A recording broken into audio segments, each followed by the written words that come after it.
काझी मेहजूबुद्दीन हे खुलताबाद परंपरेतील सुफी आहेत. ते मकरांमधून भारतात आले. त्यांनी दिल्ली निजामुद्दीन औलिया यांच्याकडून सुफी मतांची दीक्षा घेतली. त्यांच्या मार्गदर्शनाखालीच शिक्षणही पूर्ण केलं. 735 हिजरीमध्ये काझी मेहजूबुद्दीन हे दिल्लीहून दौलताबादला आले.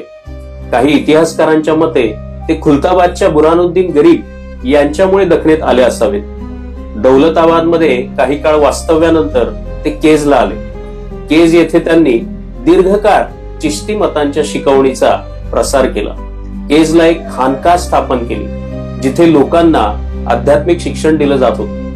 केज गावचे न्यायाधीश असल्यामुळे त्यांना काझी उल औलिया या उपाधीने ओळखलं जात होतं. त्यांच्या जीवनाविषयी ऐतिहासिक माहिती कमी प्रमाणात उपलब्ध आहे. त्यांनी तसव्वुफवर काही ग्रंथ लिहिले होते, मात्र ते कालौघात नष्ट झाले.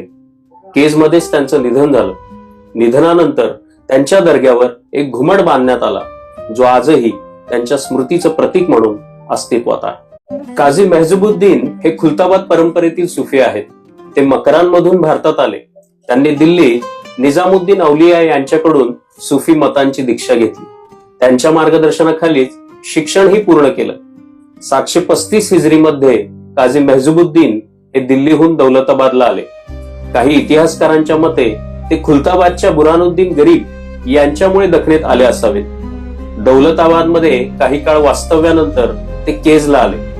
केज येथे त्यांनी दीर्घकाळ चिश्ती मतांच्या शिकवणीचा प्रसार केला. केजला एक खानका स्थापन केली, जिथे लोकांना आध्यात्मिक शिक्षण दिलं जात होतं. केज गावचे न्यायाधीश असल्यामुळे त्यांना काझी उल औलिया या उपाधीने ओळखलं जात होतं. त्यांच्या जीवनाविषयी ऐतिहासिक माहिती कमी प्रमाणात उपलब्ध आहे.